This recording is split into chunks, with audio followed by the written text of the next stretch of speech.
to episode 96 of Checkpoint Chat. 96. Wow, could you even hear me? No, I couldn't even hear you there. I just saw my mouth move like, what does he say? Well, I saw the mouse out too. You see me?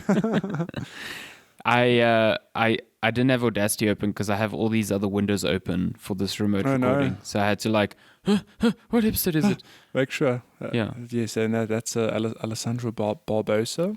And that's Matty Figuera, who The I man always of- forget to intro. It's fine. You forgot to introduce yourself even because I cut you all off. the time. All the time. So Happens it's all the time. man of the week. Turned, how old you turn this? 28? 19. 29? 19. Yo. I'm aging What a backwards time like to be Benjamin alive. Button. I know. So in like 10 years, we're like, welcome to Checkpoint Chat. I'm joined by Alessandro Barbosa. Who's How going do to you set feel up the about audio this? then? Exactly. Oh my gosh. You may have noticed there's a dip in our audio quality. Well, that's, Well, Alessandro slowly turns into an infant again. please direct your complaints to my co-host, Alessandro Barbosa. And then I've just got a rattle. Like, I won't hear it because we'll have RTX power well, beyond yes, yeah, in 10, exactly. 10 years' time. Imagine how that'll be. But yeah, how was turned 28. 2 how years was to 30. your birthday during lockdown?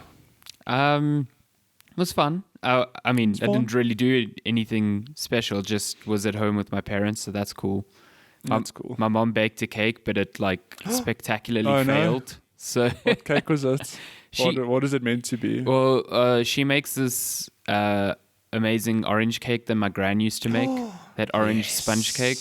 But then Yum, yum, something happened in the oven. So usually what happens is when you take it out the oven, you're meant to turn it upside down and like hang it so that it cools. But as she turned it upside down, the whole thing just came out the tin. Oh no!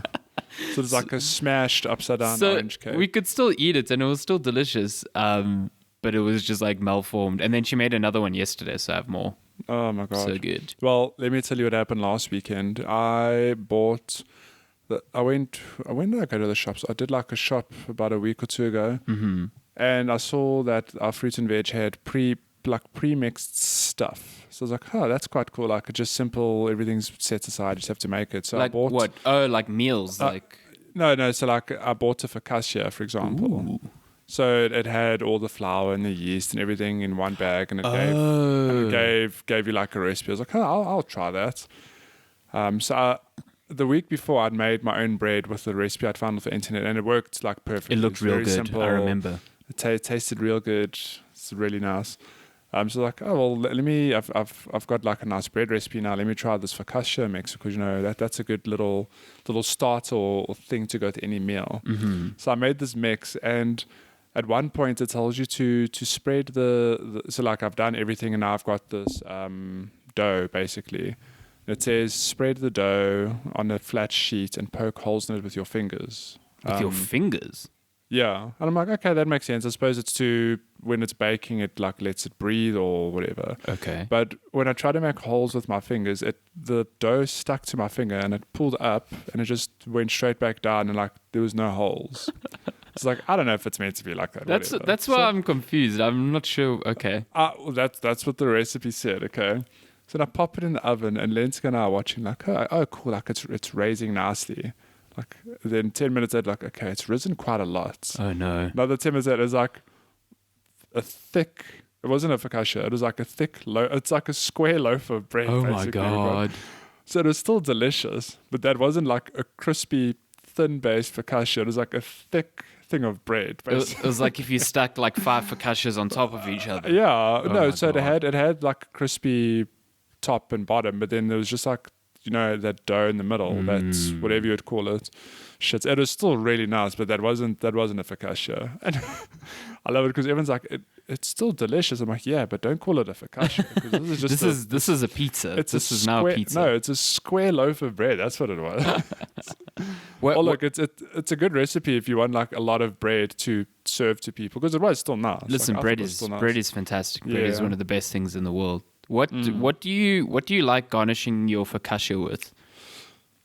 What in general? Yeah, in general, yeah.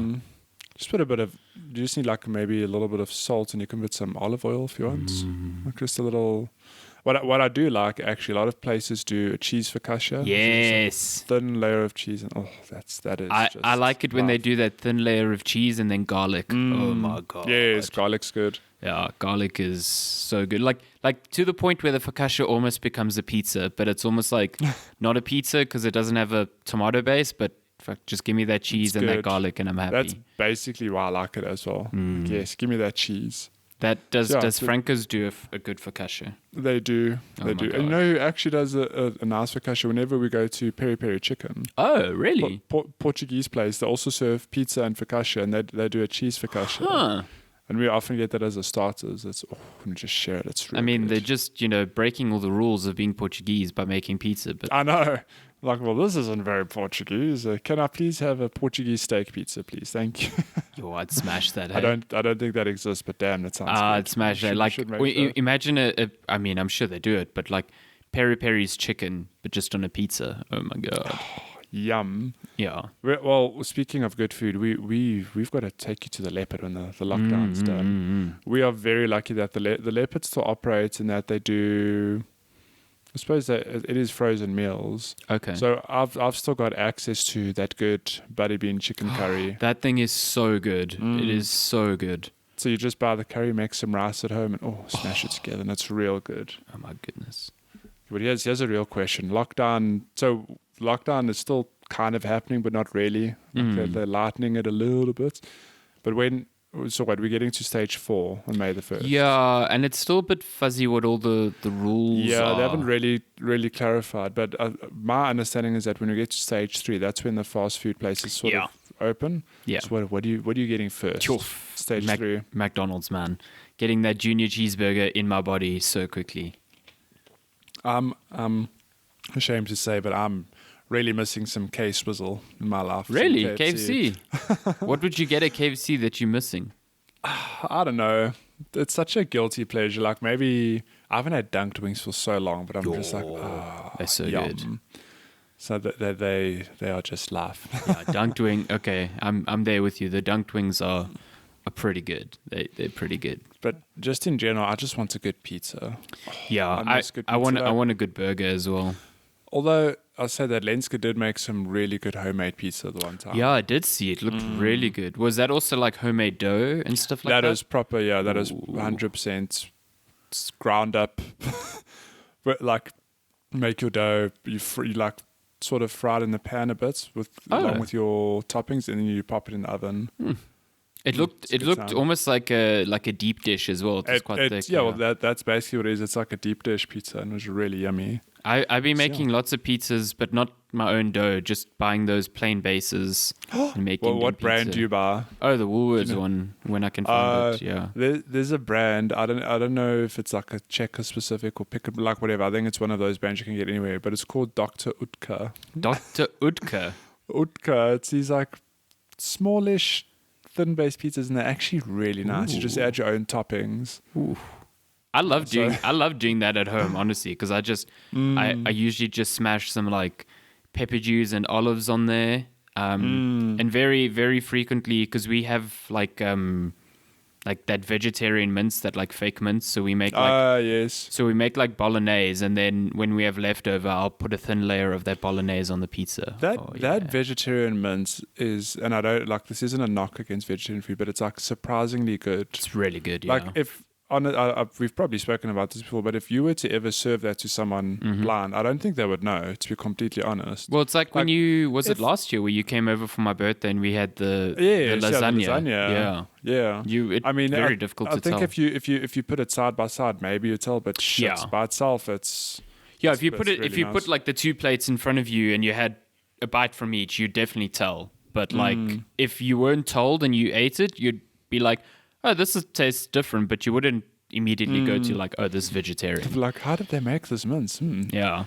There's these I think I've said before, but there's these sausages you buy from Woolworths, these like vegetarian sausages that I legit like I've eaten and gone like to the dustbin to check the packaging again because I'm like trying to make sure because it's like what the fuck, yeah.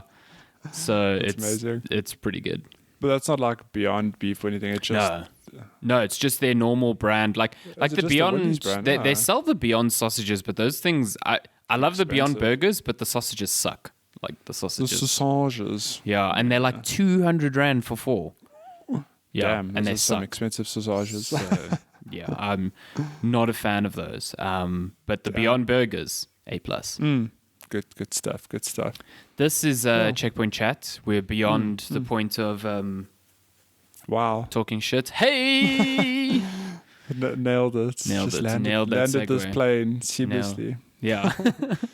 I haven't do been talk about playing games. many interesting things this week. I've only been playing one thing, and it's not been that interesting. It's fine. Tell us about the one thing you've been hate loving. I've been playing the hit RPG from 2018, Fallout 76.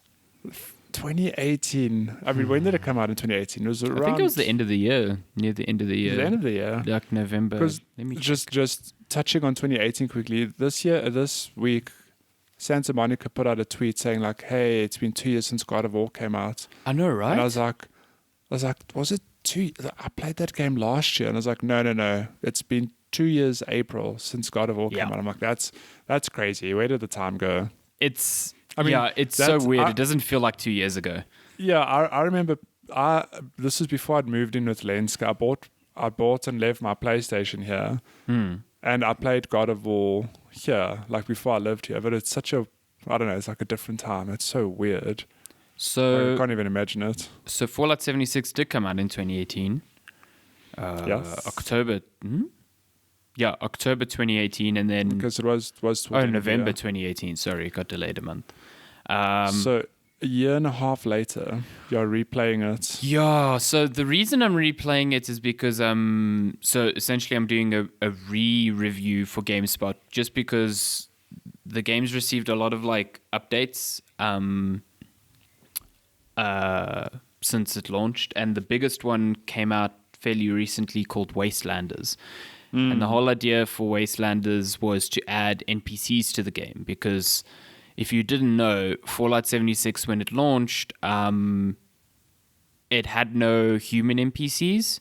So it's this multiplayer Fallout game. Multiplayer, it's like, I don't even know if it's like 8 or 16 people per server in this like massive map. So it's like you run into people every now and then, but it's like, unless you're partying up with people, it's not really multiplayer in my view. Yeah.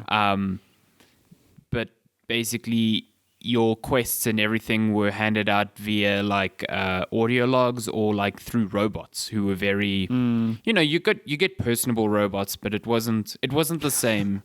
Like you didn't really have that much agency in like dialogue trees and stuff like that. So Siri's very personable. Fucks She- you. No, Whoa. don't activate her on my watch again. No. He's like, what did you say about me? Okay. Yeah, I'll just Setting wipe alarm all your for data. 3 a.m. Yeah, exactly. I'll wipe all your data from your iPhone. Oh no.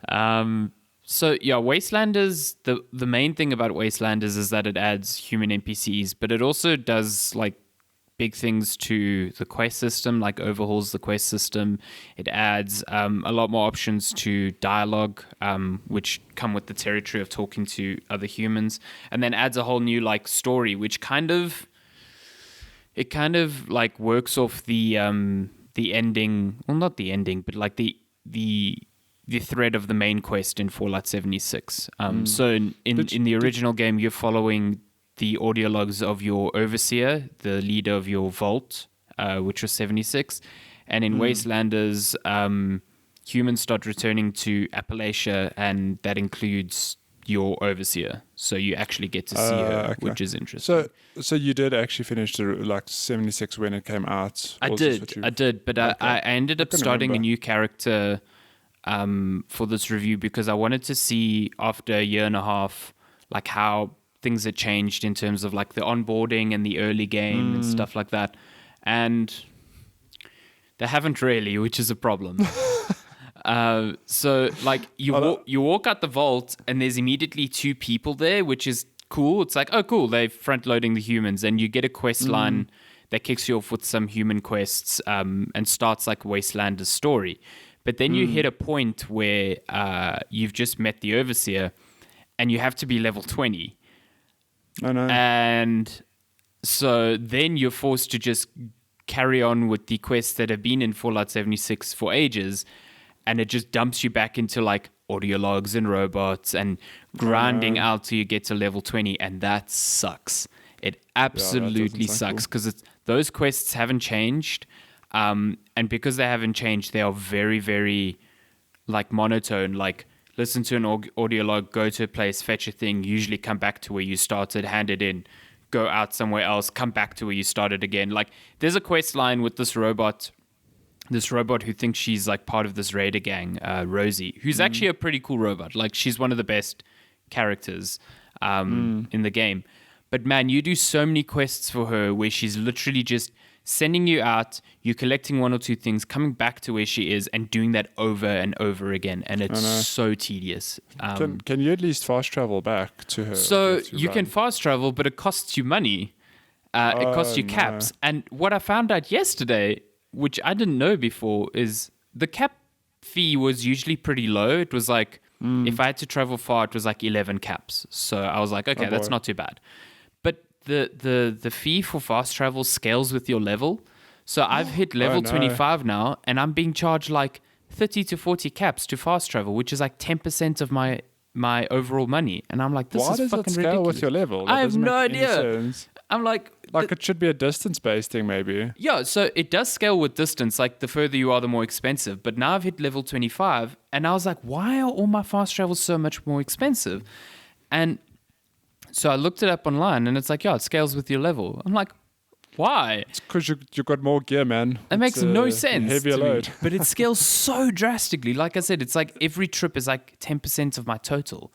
But some games don't get this right, because I mean I've played games like, okay, I don't have any examples on the top of my mind, but there are games it's like you do a side quest, like, oh cool, oh man, I've got to run all the way back, like there's no fast travel or whatever. And playing Final Fantasy VII Remake now, their side quests, it's the thing of you get to the end of it and you immediately prompted like, hey, do you want to return to the quest giver? And it's like, yes, thank God. That's cool. So you like immediately go back, hand the quest in, and when you play the game, you'll see the quests aren't a thing of like you accept all of them, you run out into an open world and tick a whole lot of boxes. It's almost like you run to the end of a linear path and you finish it like, oh, I don't want to run back. I can just fast travel back now, which is really cool. You see, it's weird because it's like there are games where I don't fast travel a lot. Like Horizon Zero Dawn is a good example. Yeah. Where I enjoyed traversing the world enough and just messing around with it that I didn't fast travel. But Fallout 76 is like, you're meant to, it tries to encourage you to walk as much as you can, because it's like, oh, what if you see a place and you want to visit it and you want to do this and that? And yes, like there are instances where I come across like a little settlement that I'm like, oh, that looks interesting. But the loot is so much less like engaging than previous Fallout games that half the time I'm just scrounging for junk because I need junk to make caps. Break down. Well, yeah, like to sell or to break down into crafting materials, because there's such a big focus on crafting in this game that was introduced in 4. Like I'm constantly running out of ammo. I'm constantly running out of healing items that I need to craft. And then on top of it, my weapons are breaking so frequently that I need to use like scrap to repair them as well. So it's like half the time I'm just running around looking for shit to pick up so I can craft. I'm not really changing my weapons or getting actual interesting loot. So the fast traveling cuts out a lot of the mundaneness, but then it also brings me back to like, oh crap, I need to actually engage with this mundane nonsense so that I have stuff to craft.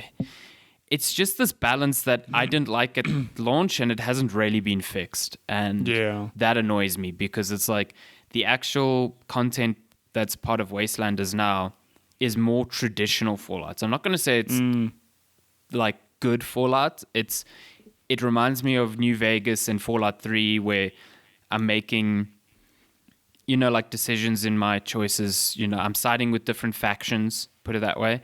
There's like 2 factions, and I'm like deciding which one I want to advance and which ones don't really interest me, and they've got separate missions.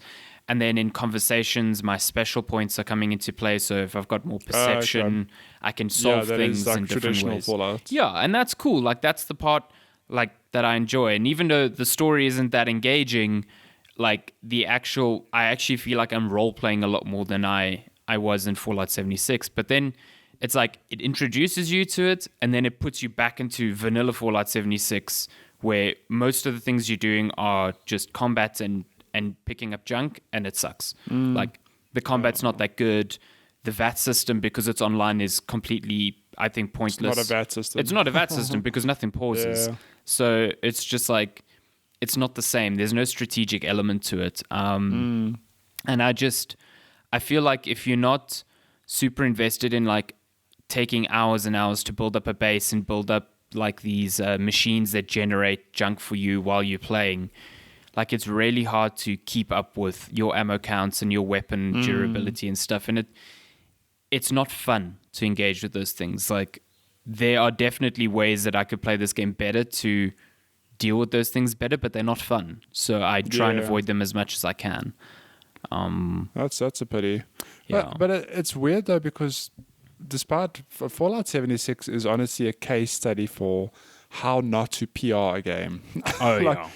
I mean, we've covered it over the last year and a half of how it feels like every month there's some blunder or some way that Bethesda just royally like screwed it up, whatever. Yet there's still this diehard fan base, and you'll find that you're not having a good time, but there are people who will defend, and like it's fine to each their own, but you'll find people defending mechanics like that. You're like, but it's not good. Like it could be better. Yeah, I mean, Which is just playing, I've seen so many people who are super high level and have got all this like amazing gear and intricate stuff, and I'm just like, this must have taken forever to accomplish. And you know, like you said, to each their own. I know 2 people on Twitter that are like super diehard into Fallout 76, and that's fine. I just think the problem doesn't stem necessarily from 76, but already back in Fallout 4, I felt like Bethesda had kind of lost touch with what a good Fallout was. Because I think Fallout 3 was phenomenal, but also Fallout 3 was a brand new like stage for Fallout. It was Bethesda's first one and stuff like that. And then New Vegas just had a phenomenal story. But like since 4 was I didn't like 4 at all. Like I thought Fallout 4... It is a mixed bag, because a lot of people did like it, but there were a lot of people like you like, it's not really. It was weird because it was like very similar to Fallout 3, so it had that element, and like the combat was more refined and stuff, but like the story wasn't engaging, and the crafting stuff is so like badly implemented. I think it's just this mess of menus that are so like difficult to navigate, and it's a mess. Like in Fallout 76, it's even worse, because whenever you pull up your Pip-Boy or you interact with a terminal or anything, nothing pauses. So having to sort through all these menus previously was fine, because it was like, well, at least the actions pause, so I can deal with this nonsense in my leisure. But now it's like, oh Christ, I don't have this thing assigned to my weapon wheel, so now I need to go scrounge around in 10 million menus in my Pip-Boy, or like I'm busy dealing with hacking this terminal, and as I'm doing it, I'm being attacked. Yeah, I just don't think put it this way, I don't think the online element adds anything to 76 that couldn't be done in a single player Fallout. And that's not to say that they shouldn't have done it multiplayer. I just think that the multiplayer is at odds with everything else in the game. It just doesn't make sense. I do wonder what the next game is now, because I imagine it'll go back to single player. But it's funny because it's a sort of like, I completely understand why Fallout 76 exists. Because if I think, so I enjoy Fallout, but if I think of one of the other franchises, like Elder Scrolls, it's the same thing of when Elder Scrolls is this sprawling single player game, and you think, shit, this would be great to play with friends, whatever. But then Elder Scrolls Online isn't really anything like Elder Scrolls that we know. Like when it first launched, it had the setting, whatever, but it functioned nothing like Elder Scrolls, like in my experience. I think many years later now, after many expansions, like it is its own thing. Yeah, and people love that a lot more than they do like Fallout 76. Yeah, but I don't know. Like I'd be interested to know if Fallout 76 has like this is their first. Is it their first major update? No, they've like had updates, but this was this the is big an one. expansion. Yeah, this was the big one, like changing so everything. I wonder if they will get to an Elder Scrolls Online stage, because there's a lot of people who play that now and they love it. Like Elder Scrolls Online, really good game now. But Fallout 76 is still such a mixed bag from what I've seen and read. So I don't know. It's interesting. But I think you're right. It's like anyone could look at Fallout's formula and be like, that would be cool co-op. And there's instances like in the grinding sections, I think having a friend who's just there with you, like churning out the monotonous like side content and stuff like that is not bad. But it's such a mess when you're trying to do single player content, because so at launch, so as far as I can tell, they've changed this since launch. But right now, what happens is when you join a party, you'll have a team leader. And now with these new NPCs, you go into what they call like instance rooms, essentially. So like a room where the story is going to progress. And your progression there is governed by your team leader. So your team leader is the one who interacts with quest givers, and their decisions in the dialogue are what counts. The other people in the party don't make those decisions. But then when the progress from that doesn't carry over to your world. So if you then play the game alone without that party member, that quest is not complete. And it's just like, guys, what the fuck are you doing? Like, what's the point of playing then as a friend if you're With going friends, to do have the to... main quest? Like, it almost encourages you to do the main quest stuff alone and play it like a single player Fallout, and then engage with the multiplayer stuff on the periphery. But I mean, so like Fallout is it's almost like an MMO. It's not quite an MMO, but it's an open world. You can have random people running around, sort of thing. Yes. I almost feel like this is completely not part of the conversation. Like, it's not really relevant to what we're talking about. But if I were to go back in time, I'd almost want to advise, like, don't make it an MMO or this massively multiplayer online, whatever thing. Make it like support 4-player co-op, for example. Just keep the experience built, and then you could keep the VAT system. Imagine doing an encounter where it's 4 of you, then you all have an option to like pause and be strategic, like, hey, should I shoot this thing or do this, whatever. Like, it would be a completely different game with multiplayer. Like, I don't know. It's almost like one person's hosting the world so that world can be paused. Yeah. Like that's how I would have maybe addressed it. But I mean they've got like an interim solution to that. So Fallout 76 is free, and so is all this content. Oh, really? Yeah. So what they have is a subscription called, I think it's called Fallout First. Not sure. I need to double check that. But essentially that's like a subscription thing that gives you access to certain cosmetic items and certain, I don't think any like actual gameplay changing items. But the other thing it gives you is the ability to spin up like a private server that you can have with 8 friends. So that's kind of on the line of it. Kind of. I mean, it doesn't change the mechanics of the game in the way that you're suggesting, but you can keep it to friends only. Yeah. But you have to pay monthly Cash for that, mulas. which is crazy. No. So yeah, I don't know. I think Fallout 76 is a better game than it was a year and a half ago, and I definitely think there's a way for people to enjoy it alone, especially now that they're human NPCs. There's more of this traditional Fallout spin, but the grinding aspects are still there, and it's still trying to push you towards like establishing a base and becoming like self-sufficient. So like all these survival mechanics just really are annoying and boring to deal with. And at the end, even if you engage with it as a single player Fallout game, it's probably the worst of the single player Fallout games. So there are 3 other games that are better at doing what Fallout 76 is trying to do. So just play those. Just go back in time. Yeah, play 4 again, even. Like 4 and 76's gameplay is identical. And 4 is a better game. Even though I don't like it that much, I'd rather be playing 4. I'll go back and play Fallout 3 or... Go play 3 where Liam Neeson is your dad. Really? Mm-hmm. I didn't know that. He's the voice actor for your dad. No freaking ways. Okay. And you spend back like and the play first some of 3 that. hours of that game. Well, you spend the first half an hour as a baby, which is super weird. But it's kind of cool because it sort of determines your stats. Yes. If I recall. It's done very smartly. Yeah. Yeah, because you like you're in class and you do some stuff, and then by the time you get to your character creation, whatever, it's like, here's what we recommend you play as, whatever. And it's like The part of that game that really, I mean, that game not only visually looks really dated now, but you couldn't aim down the sights in that game. They only introduced it in New Vegas, and it's like, holy crap.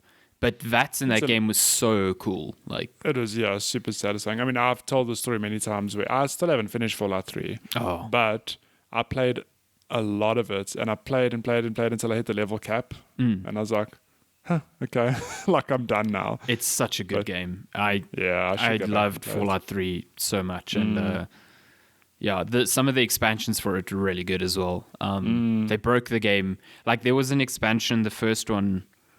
What was it called? I think it was called Project Anchorage, but it was basically like you go in a VR, like a virtual simulation, and you play this almost like a first-person shooter spin on Fallout. You're playing like one of the wars prior to the whole nuclear disaster to help open this vault for the Brotherhood of Steel. And when you finish it and you open the vault, you get all these cool weapons and stuff, but it allowed you to equip power armor in the game before you were traditionally allowed to, because you had to be taught how to do it. So you can do that mission right at the beginning of the game because the simulation doesn't take your level into account, so it doesn't matter when you do it. And then you could just roll through the game with power armor and this Gauss cannon that would just fucking like one-shot everything. So shit, what a time! That's how you should play that game. That's how you should play Fallout 3. Yeah. So have you like finished 76, or you still? No, I'm still busy. Still Busy with its main story and whatever, and I want to be done. Shit, that's taken a lot of your time. Actually, So much you've been time. playing it for like 2 weeks now. Yeah, this the grinding to level 20 has taken a long time, and now it's just like I'm progressing through the story, but I'm hitting walls every now and then where I'm like, fuck, I have no ammo, or I have no healing items. I need to go grind something out, and shit. So guess what you're doing this long weekend? yeah, and all I want to do is play what you've been playing. Oh my god, Super Mario Maker. Yes. Am I right? Well, I've played. So I actually haven't played, believe it or not, too much Final Fantasy VII Remake. How dare you? I've played. Although I'll say that I'm on like 18 hours now. Whereas I think last week I was on 10, 11. So you're approaching like halfway-ish? Maybe just over halfway. I think in terms of the story, I'm over halfway. Okay. I'm not going to spend too much time on it, but Final Fantasy VII Remake still real good. Still good. I've done most of the War Market section now. Do you remember War Market? It's basically the part of the game where it's run by this dude called Don Corneo. Oh yeah. And you essentially have to get into his mansion, which is hilarious because it involves like Cloud dressing up to like sneak in and save Tifa with Aerith, whatever. So in the original game, it was a simple thing of like, oh no, Tifa's gone into the mansion. Aerith and I have to do something. Oh shit. The only way we're going to get in is have like Cloud dress up and get in with me, whatever. But like everything else in Final Fantasy VII Remake, they've refleshed this whole area out. War Market is this like sprawling city with the most catchy tune and just the most rowdy people, and it's just filled with, I don't know, like it's like the grungiest place in Midgard, but it's got so much charm to it. I'm like, shit, if I was living in this world, I would want to come hang out here. That like sounds it's super cool. cool, whatever. And yeah, just the whole journey of getting into that mansion is just, it's hilarious. Like there's one moment in that game, and you'll know exactly what it is when you get to it, where you're like, how is this in a Final Fantasy VII game?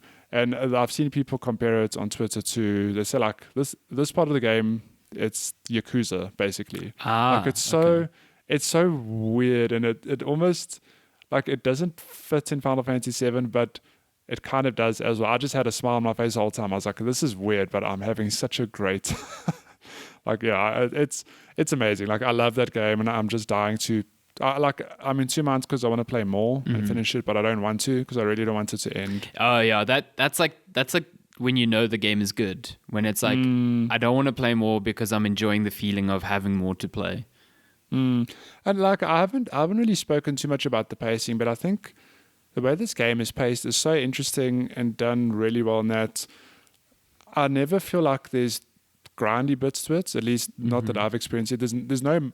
I've had no moments in the game where I'm like, oh, like I've got to run through this dungeon and get to the end for the story to progress, whatever. It's been a really good balance of like, here's a lot of story, here's a lot of combat, here's a lot of story, but like not too much of the other. Okay. Like you do a little bit of the one and then go to the other, and it's flows really nicely, which I quite enjoy. And what I've heard things about how the game is pretty not straightforward, but like easy, and then it hits a point where it's like, okay, cool, you really need to understand how combat works. So where I am now, I've died maybe like once or twice in my whole playthrough.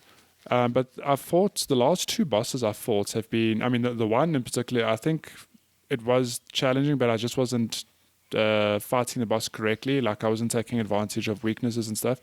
So that is a real slog to get through. I didn't die, but I burned through so much healing. I used a couple of Phoenix Downs, and I was like, shit, I need to be more mindful of this sort of thing, because I am going to run out of resources. But yeah, you have to be mindful of the combat, but I haven't hit a point where I'm like, shit. Like I really hard, if I don't do it, I'm gonna, I'm not gonna beat this boss, whatever.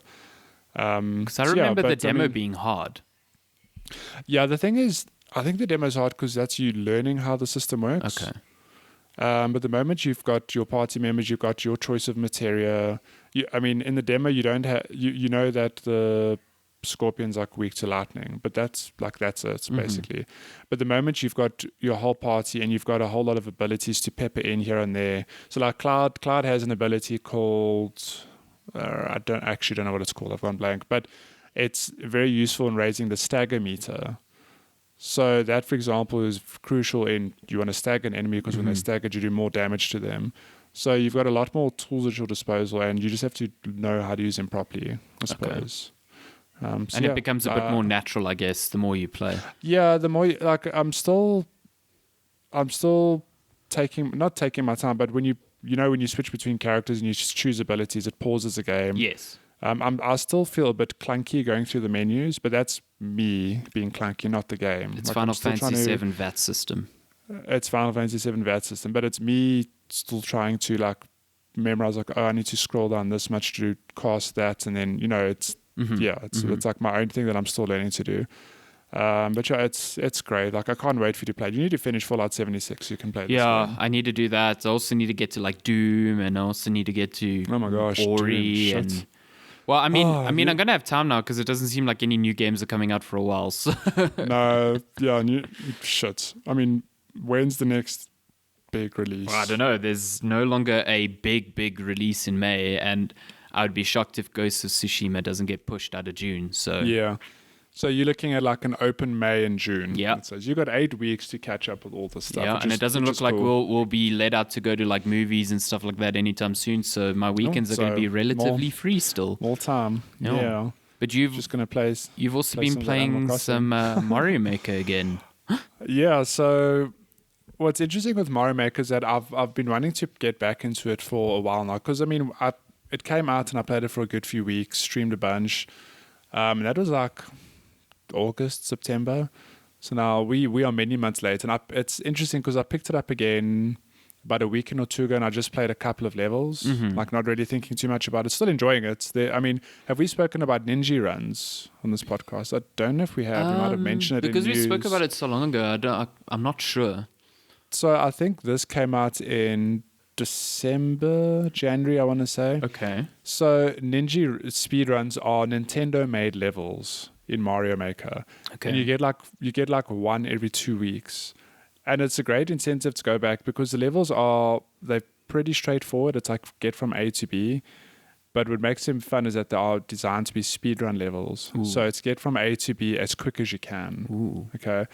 And the thing is, you'll play the map and be like, okay, cool, I made it. So I need to avoid like that obstacle there and whatever. But then you keep playing it again and again, beating your own time, and you start figuring out how damn talented the level designers at Nintendo are, because then you start clicking like, oh wait, if I jump over this way instead, like I shave off a second or two, and then if I go under that way, I shave off another second. If I bounce off this thing, I'm saving more time.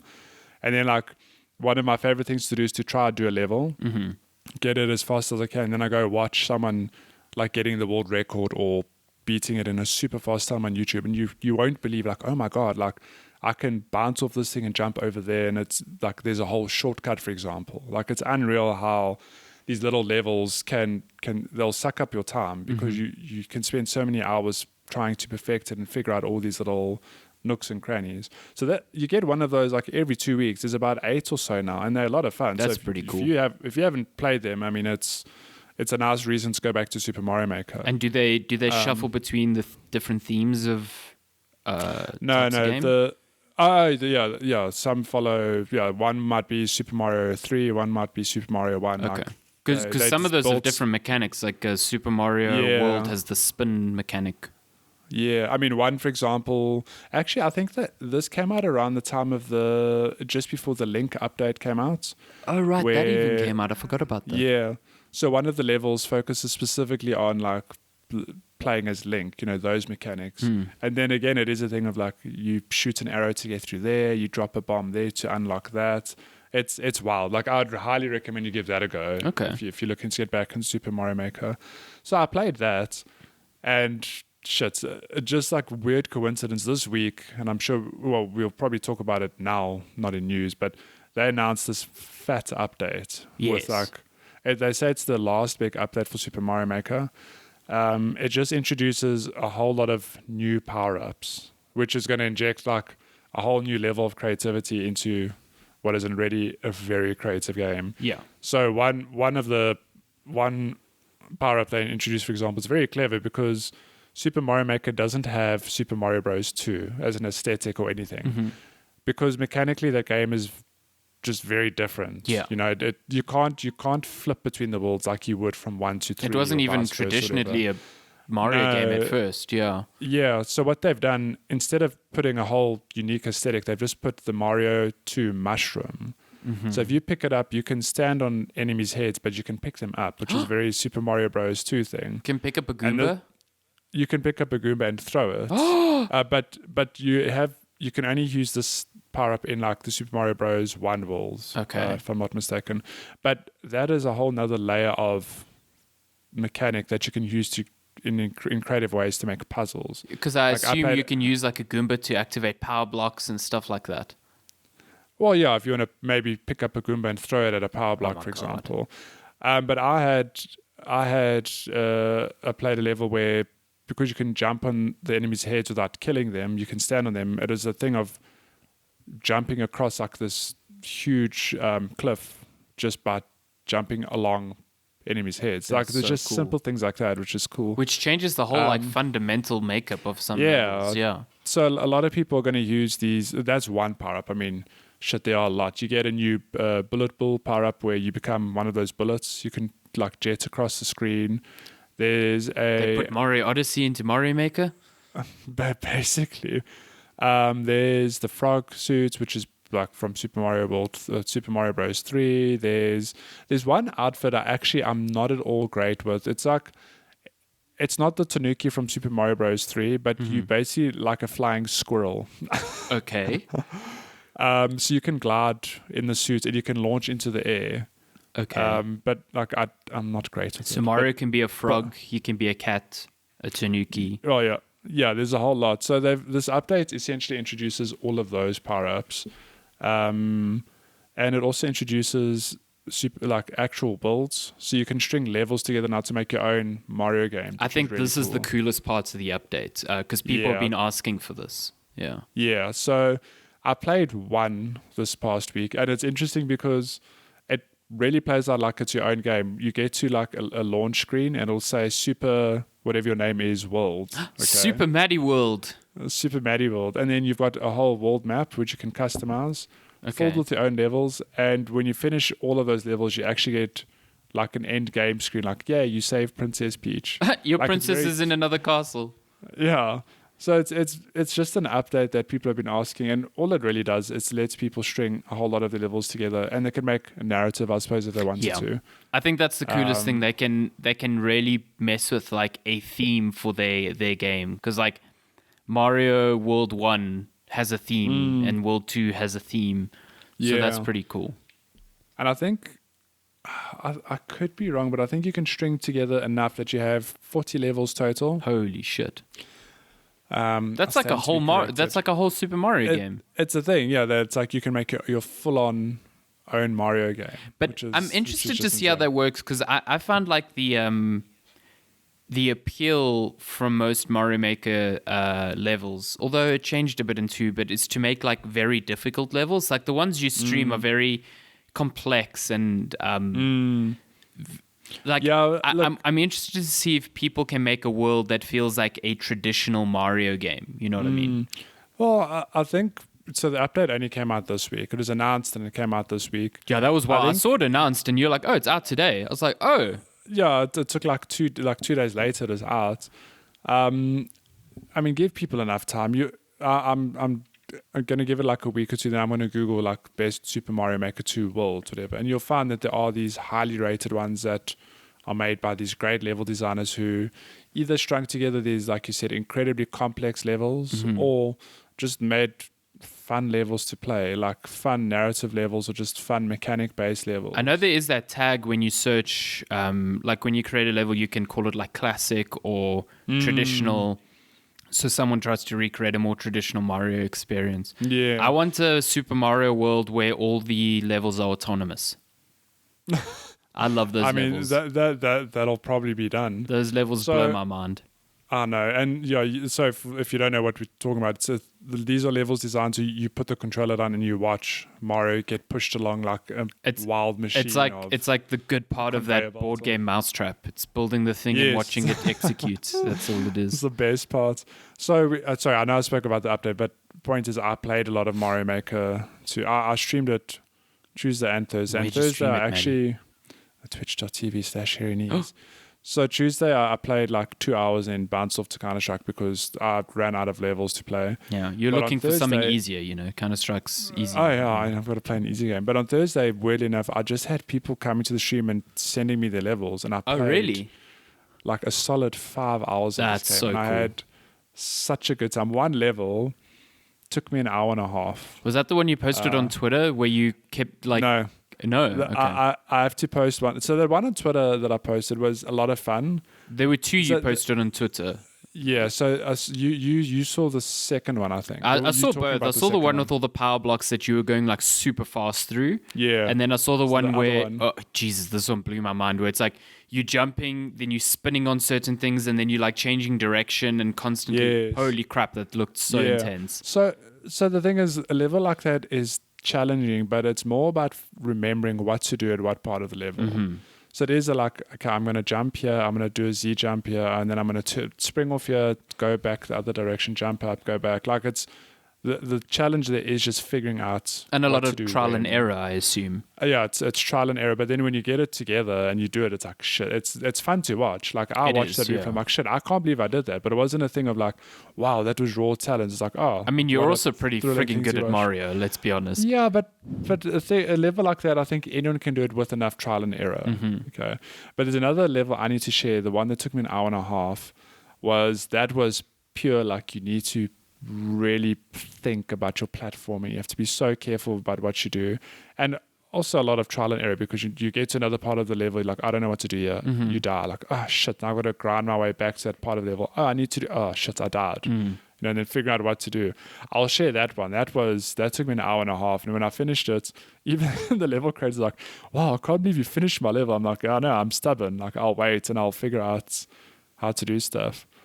But shit, yeah, this game is so good. Like if you love platforming like I do, Mm-hmm. there's no excuse, no reason not to play Mario Maker.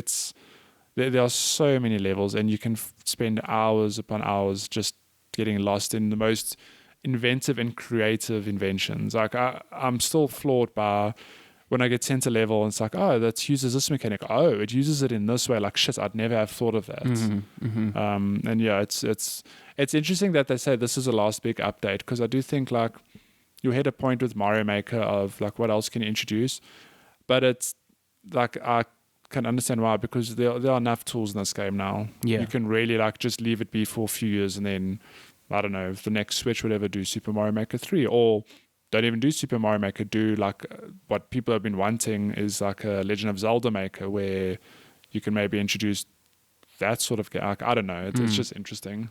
Super Although I Metroid suppose- Maker. Holy crap. A Super Metroid Maker, can you imagine? That'd be cool. Well, I suppose they appeased some fans with the Link updates, which lets you play as Link. I think it's like a bit of both. I think it's a lot easier making small Mario levels. I mean, they had the dungeon creator in Link's Awakening, didn't they? yeah, but And that kind of was sucked. like, yeah, it was very limited and not didn't quite give you the freedom that Super Mario Maker does. I think it's a lot harder to make an appealing. Okay, well, I'm not going to say harder, but I think a lot more work goes into making a Zelda dungeon that feels complete and not easy than a Mario level. Put it that way. It's different though. I mean, Mario is a platformer. Like there are a lot of ways to be inventive, and not to say that you can't be inventive with like a Legend of Zelda, but I do think, okay, I get given a toolkit for the Legend of Zelda. How do I play levels that are different to each other? Yeah. Do they not just sort of become the same thing after a while? Yeah. Whereas Mario Maker, I feel like I'm always playing. I mean, for the most part, I'm always playing something that I've never played before. Yeah. And I think Mario Maker has the range where you can have a very simple level, which is all about like moving and jumping, to like the ones that you're playing. Whereas a Zelda dungeon, immediately you've got to have people who understand the mechanics of Zelda's. Like Legend of Zelda has a language to its gameplay that I feel like you really have to learn over time. So I don't think it's as pick up and play as a Mario Maker. Yeah. I mean, Mario, you've got a sprint button and a jump button. Yeah, exactly. Yeah. Whereas, I mean, the first Zelda you played, I'm pretty sure, like, you had to figure out, if I shoot an arrow through fire, it actually catches fire, and then that can destroy. Like, that sort of Zelda language is not very easy. Well, yeah, straightforward. Obvious. Yeah. Yeah, but I'm enjoying Mario Maker, and I'm 100% going to play more. Like, it's a weird thing because this is one game. I mean, I enjoy streaming, but Mario Maker is one game I particularly enjoy streaming. Like, I think that is my niche, that I can play that and I can really enjoy it. Yeah. And I think it's also because, like, I'm sure a lot of other people are streaming it as well, but it's like, I think you've got a way of streaming Mario Maker which is like really, really fun to watch, and people love. Like you're not there to get frustrated. You're there to kind of like figure things out and move. Yeah. Well, one reason I enjoyed it's the same as like why I enjoy Celeste or whatever. It's a thing of you figure out things piece by piece and you piece them together. And I mean, I've had many levels as Mario Maker where, I mean, this week where it is a thing of I start a level and I die. I'm like, holy shit, like what am I meant to do? Yeah. And I'll die. And then eventually I'll be like, oh, I need to do this. And I progress a little bit. And then I die and I die and I die and I progress a little further. And the piecing it together, I mean, I die a lot, so I can't imagine that's fun to watch. Yet people stick around to watch me figure out stuff, which is quite cool. Because I think if you talk through that process, it really helps as well. It's like, okay, I didn't do this. I used to watch a lot of Patrick Klepek do his Mario Maker mornings, and that's what I found intriguing about them as well. So yeah, your streams are very similar. So you should check out Matty's streams at Twitch. What? It's that twitch.tv/Erinese. Come watch me not throw my controller. I'm very patient. I'll give myself that. You are very patient. very patient and very stubborn, because it is a thing of like, I can't do this level, but I'm not going to stop till I figure it out. Cool. But that's what we've been playing this week. Should we move on to game releases or the lack thereof? What is actually releasing this week's actually pretty not too bad. Too bad. So looking at game releases from April 25th to May 1st. Wow. Can you believe it? So most games are out on either April 28th or April 30th this week. So on April 28th on PS4, we've got Sakura Wars. Not sure what that is. Sakura Wars. Let's see. I'm guessing a JRPG of some kind. Sakura Wars is a Japanese steampunk media franchise owned by Sega. Okay. Oh god, okay, no, there's so many like spin-offs and stuff. So genres, the mix of genres go from role-playing to dating sim to visual novel. Oh, okay. Okay. Sakura Wars Nice, man. 2019. I guess this is the one. It's the I latest one. assume this one came out in Japan first, and then is a cross-genre video game developed by Sega for PS4. Can I see what type of game it is?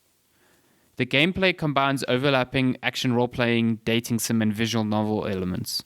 The base campaign was later expanded with DLC, adding further gameplay options, like additional costumes. Okay. Okay. Cool. That's Sakura Wars. That's out on April 28th. SnowRunner for PC, PS4, and Xbox One, April 28th. The only reason I know about this game is because in their launch trailer, they took a jab at Death Stranding. That's all I know. Oh, wow. Okay. Yeah.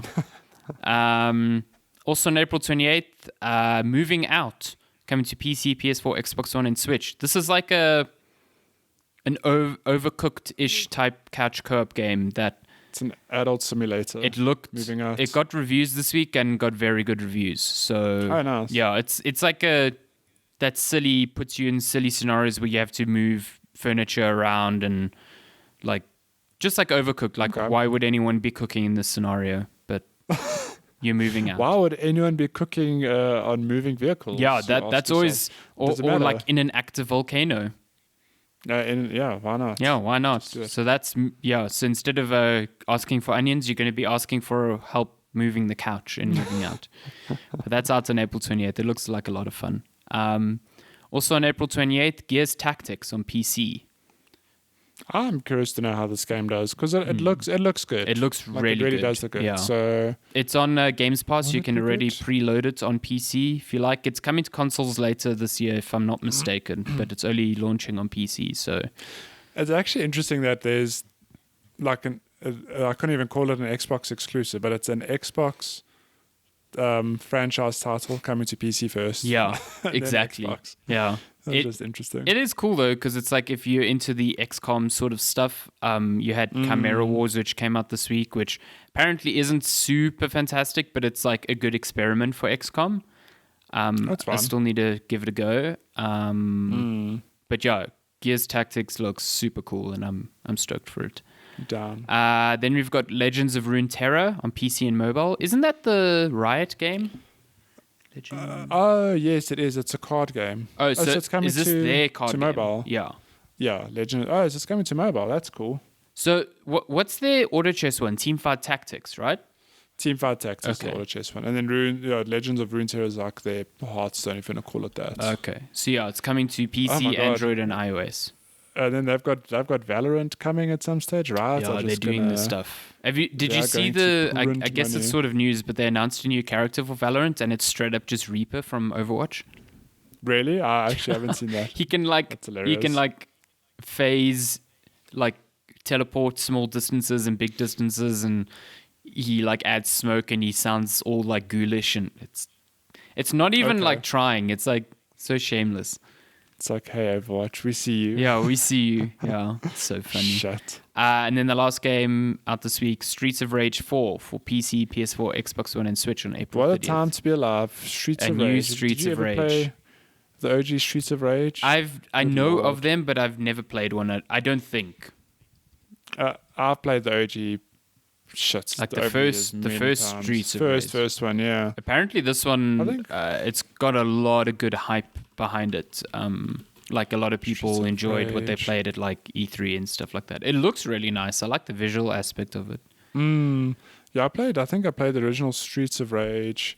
Was it an arcade game as well? Could be Probably. This looks wrong. like something it would be. This actually, Yeah. I haven't played a beat 'em up in a long time, so I might actually pick this up because this looks kind of fucking cool. I won't lie. Well, the original Streets of Rage was a really good time. Yeah, I'm Is this just again? looking at I could be screenshots now, wrong. and it looks so cool. Streets. I don't know if this is. Maybe I played Streets of Rage 2. Like Budfighter, but Streets good. Yeah. Whoa. I still haven't played Budfighter. One day. One day. Yeah, it's. Okay, so that's all that's coming this week. Yeah, that's all that's coming this week, and then May is super weird and stuff like that. So Rip Gaming. for you know a what month I or am two. looking forward to in May is Minecraft Dungeons.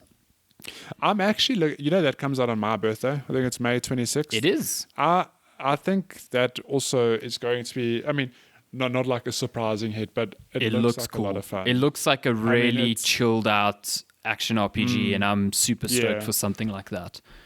So Yeah. I'm keen to give Speaking that of a bash. Minecraft, I need to try out that RTX stuff. There's a lot of RTX stuff you and I have to try. That So can you believe that on a RTX 2080 Ti Minecraft, you can play it with DLSS, so it's already rendering lower, Yes. and it's still not going to get you 60 frames per second in Minecraft. I don't want to believe that. Minecraft, but it looks so spectacular. It looks so beautiful. Such a tech That's really showcase. good. Um, Good Lord. So news. What Was there news? Yeah, there was I mean, some news. We touched on Mario Maker. Well, we spoke about it a fair bit. That Yeah. came out this week. That came out this week. There was a really cool Fortnite thing that happened this week. So Oh yes, explain that to me, because I remember seeing Fortnite tweet about like, hey, there's a concert happening or whatever, but I didn't quite understand, and then I saw you share a video clip from it, and that is wild. yeah, so basically, I mean, it's not the first time Fortnite's done this. They did a concert-ish thing with Marshmello a while back, but this week was the Travis Scott astronomical event.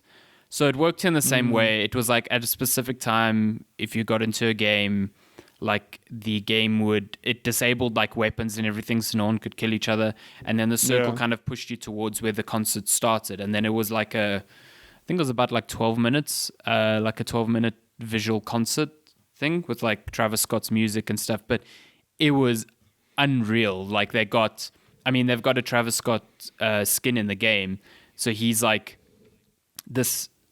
It's just like a huge visual experience. It's not happening on a stage. It's like he's like this big character in the world walking around, like dancing to the music. And then like the world is constantly like morphing and changing. It goes all psychedelic, and then eventually everything explodes and you're flying around it. I suggest you YouTube that thing, because the whole thing is just like it progressively gets more unbelievable as it goes. But I mean, it's weird. Like Fortnite is the one game that just brings all kinds of media together. Yeah. Like, as an example, we know there's been many a crossover. Think about when Avengers came out. It was like, okay, Avengers is coming out, we're putting a whole Avengers game mode. Oh, they put like that Thanos thing, hey? Yeah. The new Star Wars is coming out. Oh, here's a Star Wars crossover where there's a bit of dialogue that's not even in the movie. You could watch a snippet of the game the movie in Fortnite, yeah. But it's weird because the snippet of audio like gives context to the movie. Yeah. And that would have been great in the movie. Yeah. It's like you actually should have put it in the movie, because then the movie starts, it's like the dead speak, you're like, huh? Yeah. But if you played Fortnite, like, yes, here's this message from a Palpatine, you know?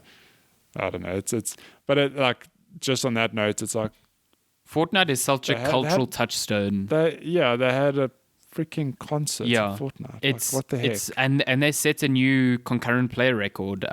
So previously it was like 10 million or something. They hit like 12.9 million concurrent players, which is unreal. That's insane. I mean, remember when Apex came out? So it was like, oof, Fortnite's dead. Yeah, Fortnite's in trouble. Fortnite's in trouble, because when Apex came out, like the viewership went to Apex, but now, you know, we've got Apex, we've got the Call of Duty Battle Royale, we've got a whole bunch of Battle Royales. Fortnite is still up there. It's weird because I don't think of any of the other games as like a platform like Fortnite. Like Fortnite isn't just a Battle Royale, it's this platform for weird stuff. And no other Battle Royale has that sort of cachet. It's amazing. Well, think about this content, for example. You could watch it on every device. You're on your PC, your PlayStation, your Switch, your phone, everything. It's just and I mean, it was just phenomenal. Like Travis Scott debuted a new song with Kid Cudi during that concert. Like, and the concert itself, just like from a visual standpoint, it blows me away how much work went into it. It's really, even if you like aren't a fan of Travis Scott's music or whatever, just like take the 10 minutes and watch how it progressively like intertwines each of his songs into like a new visual theme, and it's honestly unbelievable. So that happened.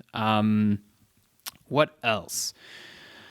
Red Dead Redemption 2 is coming to Xbox Game Pass. Oh yeah, is it like May It's 7th or something? May 7th, so it's like a week or two. Listen, I'm not a fan of that game, but that is a huge get for Games Pass. It's so. Well, if I'm not mistaken, so GTA 5 has been on Game Pass for quite a while now. Mm-hmm. I do think that's going to come off Game Pass because the one thing Game Pass does add new games, but they're obviously rotating out older ones. Yeah, it's just like a Netflix. It rotates it's a out. Netflix. Yeah. But so Rockstar games traditionally they like never really feel like they go on sale, but they never get cheap. Yeah. If that makes sense.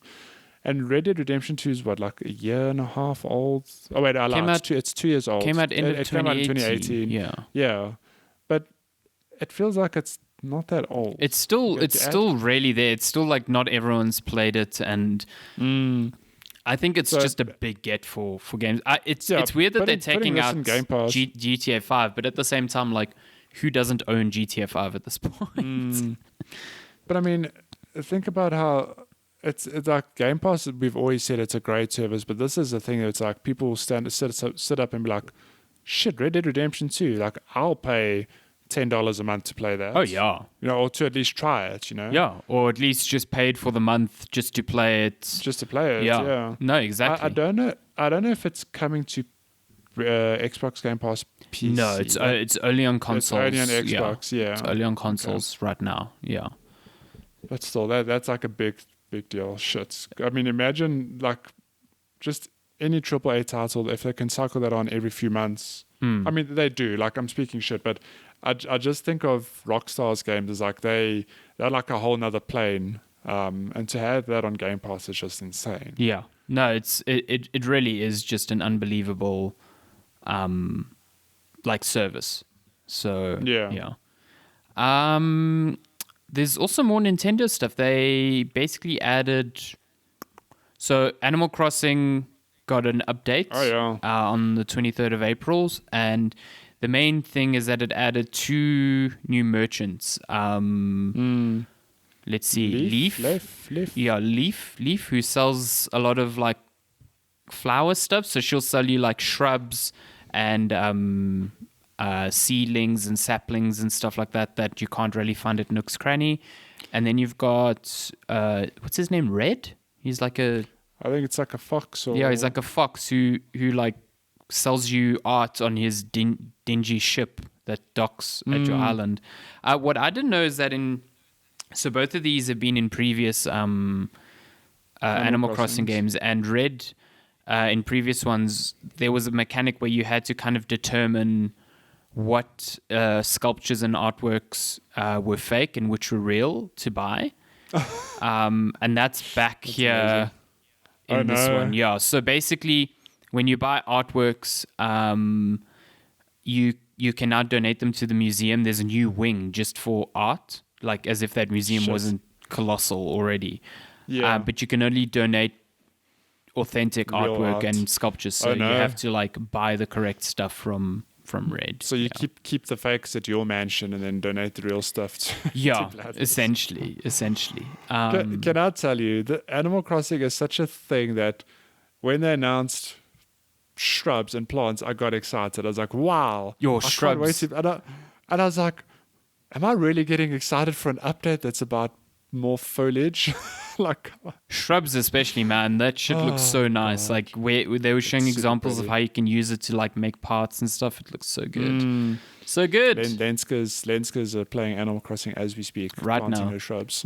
I got the Nook's Cranny update this week, and I'm not sure what triggered it, but it seems like a lot of people got it, so I assume it's just like days played, like 30 days played or whatever. So now I get the 2 trash Tanuki twins selling me overpriced, and one more overpriced thing per day. It's real good. Oh no. Yeah, it's real good. Every time I walk into that store, I'm amazed that this item has been made in the game. Like, Yeah. because there's such a large catalog of random shit to decorate There your really house or is. place with. And every time I walk in, I'm like, huh. Like, I sent you, the other day, my favorite thing is buying random shit and sending it to people. So I'm like, I'd never use it myself, but I want to send it to other people because it's hilarious. So I sent you, like, a magician's hat. Yes. Just because. Like, why does this exist in this game? I don't care. I'm going to send it to everyone I know. The other day I bought a protein shaker, and I was like, Yes. yeah, like, why? okay, Why is this exists. here? Like, And the thing is, like, if you've never played Animal Crossing, all of this stuff is completely aesthetic. Like, it has no yeah, real value in the game. it's just But for it's just, showing. just Yeah. cool to have, yeah. Did you actually put that magic hat down and try use it? Yes. A bunny appears. It's great. I love it. Some small quick things here. WWE confirmed there won't be a game this year, which doesn't surprise me because of how trash the game was from last year. So, God damn. yeah, rip WWE game in 2020.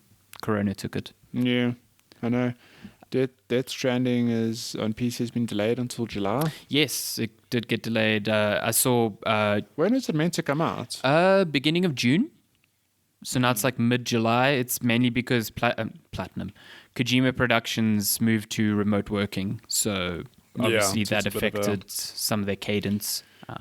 Bit of delay. Ubisoft said that they're ready to delay their games if the PS5 and Xbox Series X get delayed. So from this report, it seems like that Watch Dogs Legion is being aimed at a game that comes out with the next-gen console, so it will be delayed if the next-gen consoles are delayed. So that makes sense, I guess. Yeah. What else? I don't know. What other news is there? Just doing a quick run-through of things Is that it? I think that's on my mostly side. it. I know that Xbox unveiled the Cyberpunk Xbox One X. Oh yeah, that which thing's is pretty cool. Yeah, that thing's it's out in June, I think, if I'm not mistaken. Yeah, Yeah. which is did we? I think we did mention last week because it was leaked, but it's weird how you can buy an Xbox One X for Cyberpunk, which is a game that's not out yet. Yeah, and it's only out in September.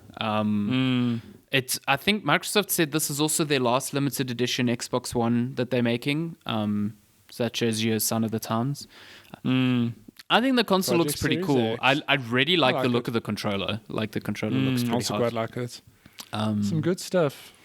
Yeah, and that's Okay. news. That's I think. news. Yeah, I think there's going to be a lot more in the coming weeks because Microsoft Phil Spencer's been hinting that the next phase of their next gen rollout is showing games, and that people will not have to wait soon for Ooh. that. If we Not could have get to wait more, long. then Ugh. if we could get more, not more State of Decay 2 loading screens, that'd be great. Yeah, that'd be real good. It'd be fantastic. Like actual gameplay would be phenomenal. Actual games. Actual games. Okay, shall we get to some questions? We have a lot. If you want to send us one of these many questions, you can email us checkpointchatpodcast@gmail.com. You can also tweet us at checkpointchat. You can message us on Instagram at checkpointchat as well. Even on Facebook, facebook.com/checkpointchat. All of the things. We're on TikTok too. Okay, we're not. We kind of are, but we're not. Okay, first question from Bester Bash. She says, "Have you met Leaf? What is your favorite bush?" Ooh, So that's a here's loaded what question. here's what happened on my Friday. So every morning my office has stand up, but I'm always like right at the end. It's always my turn right at the end of stand up. So I have to wait for like 10 to 15 people to say what they're doing in their day, before I get to say what I'm doing in my day. So I've been playing my Switch while I listen, and all That's a I did crime. yesterday, how dare I? All I did yesterday was the one thing I'll say about Animal Crossing that we've never mentioned is that it's very text heavy. Yes. And getting through the menus can be a pain sometimes, especially if you're in a shop. So when Leaf popped up, I was like, oh my God, I've got a lot of money. I've cashed in big on turnips. I'm not worried about house upgrades, whatever. I'm going to buy a lot of greenery for my place. I spent 15 to 20 minutes in that menu just buying shit. Okay. So I'd never got around to planting them. This was yesterday. Okay. So you I actually have don't a know what you favorite yet. bought, or No, I bought a bit of everything. Oh, Like okay. I bought 5 to 10 of everything because I want to just like go make my island pretty now. speaking of those I do- menus, I totally get you because the other day I had for the first time like high top sneakers in the Sable shop. I don't know if you've unlocked the Sable shop. you came to my island once and you said, "Why is Sonic here?" I do. Oh, Mabel. The Mabel. Mabel, shop. sorry. Mabel. Yes, no, I do have Mabel. Yeah. So they had sneakers in their shop, and I wanted every color, and I had to buy them individually. Oh, But no. I could only see all the colors when I went into the change room. So I'd go into the change room, open up the menu, buy the one I want, come out, go back in. There's a change room. Oh wait. Yeah. So does she get her own proper store? Yes, yeah. Okay, no, I've only got her as like she's a little. Oh no! pop-up store or Eventually, whatever. No. I think once you've bought enough from her, or if she's visited a certain amount of time, she asks if she can open up an actual store with her sister. Okay, I've seen in other islands I visited that there's an actual store. I've just never gone into And then it. so basically, like the store, it has clothings on racks, but if you want to see the entire catalog, you have to go into the change room. And man, it took me like 10 minutes just to buy my 8 sneakers. Yeah, those menus are like that's probably my only criticism of the game. Like as much as I love the puns and all the funny dialogue, I think there's just a little bit too much of it. And also, That like, takes- why can't I craft something and pick like a quantity? Why does it have to be one at a time? Oh my gosh. There was actually, I must find it. The Lego there's thing? A tweet that was the Lego Yeah, thing. Yeah. Brian Crescente. That is yeah. so funny. Just like craft an X, craft an X, craft. I mean, that should, as a game designer, you see someone post something on Twitter like that and you don't go, oh, they're cheating their game. You go, what is in the game that is like forcing someone to make this much of an effort to get around it, you know? Yeah. So, but yeah, I can't answer the question because I haven't had Leaf pop up on my island. So I haven't you? Okay. I think they pop up randomly. yeah, so sad. But I do want to. Sad If face. she sells like a strawberry bush, hell yeah. You know, my plant game is way behind on Animal Crossing. Like I don't even have roses. Oh man, Oh, you should come to my roses are my my natural plant. Oh really? Yeah. Okay. What are your native flowers? I've got Mums. The circle. mums. Oh, Yeah, okay. that's it. Yeah. I want someone with what I tulips. I love. need tulips. I think Miss Chat. I know Lenska's got roses, but I think she might have tulips as well. I'm just Okay. because you can cross pollinate the plants, right? So Yeah, I don't know how, but I know that it's a thing. I know how. Do you plant the seeds together? No. So No, you okay. basically plant like 2 plants near each other with like 1 space apart, and then you water them. Yeah. And based on their color, they'll eventually in that space that is between them pollinate like a different color. Oh, okay. So that makes sense because I mean I haven't put too much effort into like my actual greenery in Animal Crossing, but sometimes I've got like a neat square of plants, and every now and then there's just another plant that's spawned next to it. I'm like, Essentially, yeah. That's what happens. How did this happen? Okay, that makes sense. But yeah, I'm busy trying to Okay. get a lot of black roses, which are like, if you cross pollinate red roses with each other, you get black ones because in some seasons, black roses attract very, very lucrative bugs. Oh, interesting. So I'm preparing myself. You're preparing yourself. Damn. Okay, over on Facebook, this question kills me. It's not actually a question, but old good friend Nicola. Okay, he says, "Let's chat about how amazing Xbox Game Pass is and Gears of War." What? No. How times have changed. This 2020. This will mean nothing to most of you. Okay, but let us give you some context. Nicola, for the longest time I've known him, which has been a few years now, has been a PlayStation fanboy through and through. Such a fanboy. Okay, like if it wasn't PlayStation, he would call it garbage. Like he calls Nintendo the kids console. I mean, he still does. He still does. Okay, but Xbox is garbage, and it, like I don't PC think he really gaming is knocked garbage. Yeah, okay, maybe he's just like if it's not PlayStation, it's garbage. Yeah. I think he's just finished all the PlayStation exclusives. He that sold he's his wanted to. PlayStation. He sold his PlayStation. He has since bought himself a PC. No. So he's busy buying it. He's trying. he's buying He's the PC. trying out Xbox Game Pass on a laptop with integrated graphics. Oh, okay. Yeah. So I missed it. I just thought he was on a PC, but he's playing Xbox Game Pass on PC, and he is Loving it. Loving He's it. like, shit. He's Games Pass is so cool. He's like, wow, I get all these games for one low monthly fee. Shit, maybe Xbox aren't so bad. And the other day, So for- he showed me he was downloading Gears, and he's like, I'm just going to play this on a laptop. I'm like, good luck if it even runs. So clearly, it's running now. Well, if it's Gears of War like 1 or 2, I mean, Well, it's Gears of those War are- 1 remastered. the remaster, but I mean, It's a good looking game still. it's a good looking game, but I mean, it'll run on a laptop, maybe just not beautifully. Maybe. So, but for him to message her, let's chat about how amazing Xbox Game Pass is and Gears of War, like we're living in an alternate timeline. We really are. I mean, clearly. this shows you the end times are here. Because I remember telling him like, "Oh man, you'd love Gears, you'd love Halo," and he's like, "No, they don't really appeal to me." Man. And now both. Stupid I think he Xbox. messaged me about Halo not too long ago, and I was like, "Yeah, you see, Halo, fucking good game." I mean, I wouldn't be surprised if he's looking to build a PC, but I wouldn't be surprised if next gen he buys an Xbox. Yeah, like just for this reason, unless he keeps to his PC and buys a PS5. Like I don't know. But yeah, interesting times. Interesting time. This is how you know lockdown's getting to people. Yeah. Okay, next question. We're moving over to email. Ooh, there's a cat behind you, Luna. The wild Luna. She loves that blanket. Holy shit, she loves it. She looks so happy. Okay. Oh, Lenska just walks in. I got a front. What's going on? I like how you got a front, but you so calmly turned your head. So if someone was there to like rob you, you'd be like, "Oh hi, hello, oh hi, Mark." Lenska says hello. Hello. Okay, we got another question from Keegan. The email says, "How does Shani feel about Animal Crossing? I know you're keeping the play hours chill, but humor me." So before lockdown, Shani was over and I showed her Animal Crossing and she thought it was boring.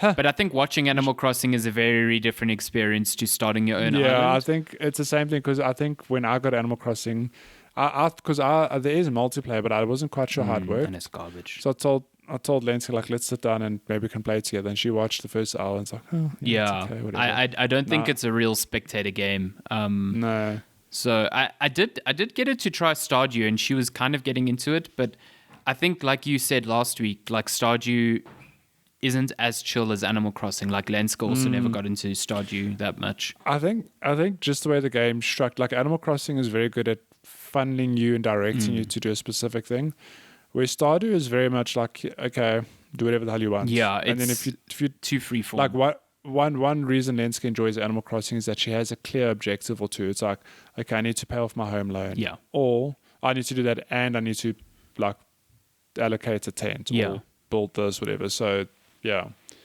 Okay, over on email we have many questions from Megs. Long weekend birthday part 1. He says, what are your guys' thoughts on emulation of games of any console? There's a Twitcher I kind of know of who labels it akin to piracy. Regards, Megs. I miss Tears. I do not miss McDonald's. It's such a loaded question, that, because it's like... It's like... Yeah, I don't know. It really depends on so many different factors. Like, emulation for the sake of game preservation is cool. And emulation because, like, hey, there's just really no way to play this game anymore is, like, okay. Like, I can kind of see it. But at the end of the day, it's still piracy because you're still playing a game or taking a game like a ROM that you don't own. I know what a lot of people have done is they have a lot of like existing cartridges that they dump the ROM digitally and then use emulation to play that. So they get around that by saying, well, I owned it. I'm just, playing it in a different manner. So I don't know. I think... especially for games that you cannot purchase in any other way now, I see no issue with it because, like, if you can't purchase it, like, what money are you actually circumventing? What purchase are you circumventing? Yeah, you're not really taking from anyone, but yeah, it's such a gray area.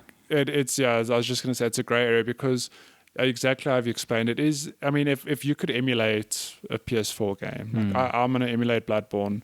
I can go buy a PlayStation 4 and buy Bloodborne and, play it legally, like the right way.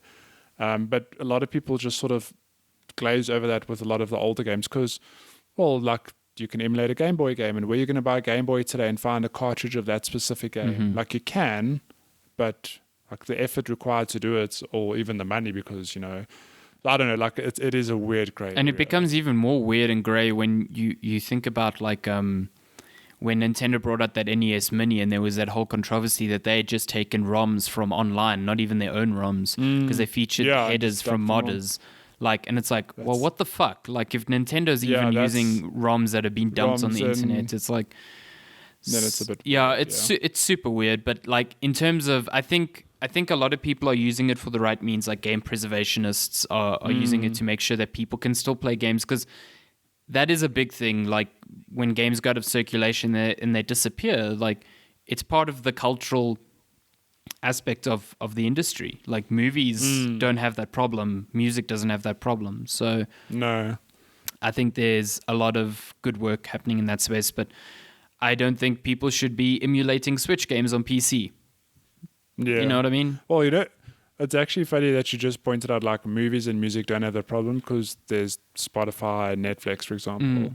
Imagine someone took it upon themselves to have a streaming service where they like officially license a whole lot of games. Like old emulation games. Can you imagine that? Like, I think it'll be a lot of work, but it's a thing of you pay $5 a month, you can emulate this whole NES library or whatever. Like, that'll never happen because Nintendo. Yeah, exactly. They exist, but well, they all exist still. Well, for the most part. So I don't know. It is a weird grey thing though. area. If the internet went down tomorrow, all this talk about preservation, even with music and movies, also kind of dies as well. Because It does. Well, my thing is like I've moved over to digital a long time ago. Like I love buying a game digitally because I know I can download it and wherever I want, I can always access it. But at the back of my mind, I do think like we've got Sony now, for example, okay, and I've got my Switch now. But what if in 10, 20 years they tank? Like say the PS5 is a complete flop and then Sony can't recover and they try to do the PS6 and it flops as well and they end up going under. PS5 ends up turning out to attract cockroaches into people's houses so no one buys it. Oh my God. And then what happens to all my digital purchases? They're gone. Absolutely gone. Like I just will lose that piece of gaming. Yeah. Which is like, it's a problem, but I don't really want to buy physical. Good Lord. I just thought about a console that attracts spiders into your house and I cried a little bit inside. What? Oh, Yeah. No. Imagine, turn on your PS5 and spiders just come running towards you. Let's not such things. Okay, have your guys' tastes in sauces changed over time, be it months or years? For example, growing up with creamy, tangy Nola mayonnaise, which is a bit liquidy. Many years later, Kazumi finger snap, I now prefer American mayonnaise, which is drier by comparison. Liquidy mayonnaise sounds like a nightmare. That sounds fucking gross. Also, American mayonnaise is so not mayonnaise. Like, what they call mayonnaise is almost like salad dressing. Like, if you get that little mayonnaise sachet from, like, Burger King, that is so not mayonnaise. I don't think my taste in sauces have really changed. Like, who doesn't like a good tomato sauce? Oh, hell yeah. But all gold tomato sauce. Hell yeah. Yeah, it has to be all gold. But I think the only things that have changed is that my appreciation of more sauces. Like, growing up, it was like, hey, where's the tomato sauce or the mayonnaise? But now it is like, I could do it some Tabasco sauce or like a nice like chili oil or peri peri or like there's just more that I'd want to put on my plate. Yeah. So it's not necessarily me changing; it's just me adding to what I like. Yeah, I think I'm the same. There's not sauces that I don't like anymore, but I have a much better appreciation. Quite recently, actually, of mustard. Like I never used to dig mustard, Mustard, English mustard is garbage. Like absolute garbage. It is bitter. It's terrible. I don't know who. Like English mustard sucks, but French and German mustard so good. Like really It's good stuff. And mayo on chips. Holy shit. Mayo on chips. Dip your chips into mayo. Oh, okay. Really. If it's like McDonald's fries with mayonnaise and wait, is that what you're talking about? Okay, I thought you were talking about like Lay's, for example. Oh no. Dear God, no.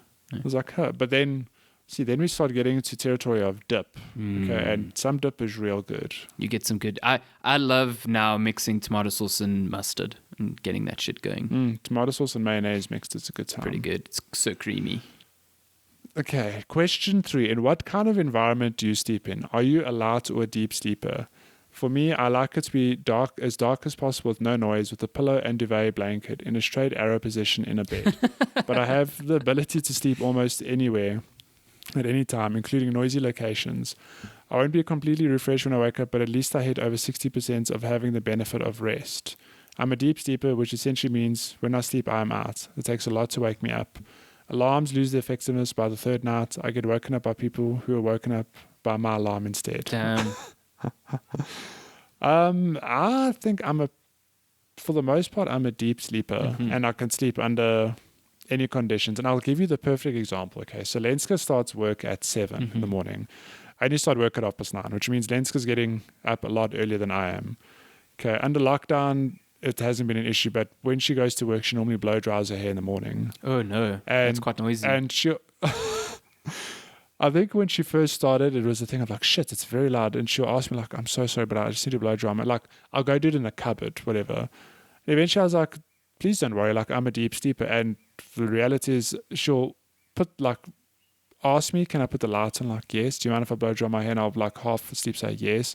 She'll start blow drying her hair and I'll just fall asleep again. I think I'm just very good at I know blow dry is like hectic. I'll still hear it, but I'm good at just not associating the noise with my current environment, if that makes sense. Like it becomes, I just don't focus on it. I'm like, it's there, but I'm going to sleep anyway.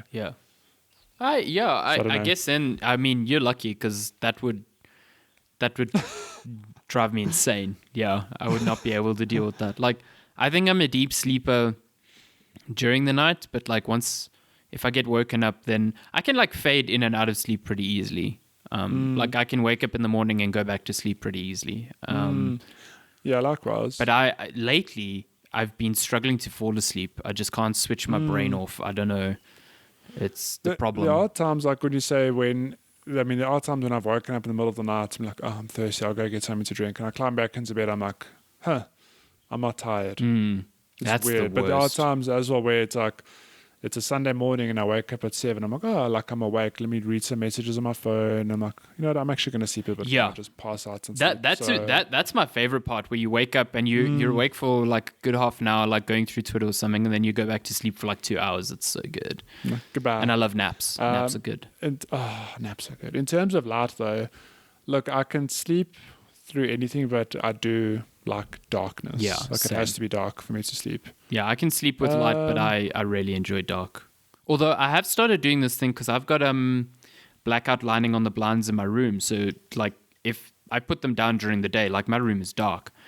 But I started noticing that it was actually messing with my waking up routine, because I read that your body actually uses light to kind of like lightly bring you out of sleep. Yeah. So I keep my window now near my well, not window, but the blind near my bed open, so that the light will bring me out of sleep a bit better. Because if you just get woken up by an alarm and it's pitch dark, your body's just like, what the fuck has happened? You're like, yeah, what's going on? Exactly. Get some PTSD. Not ideal.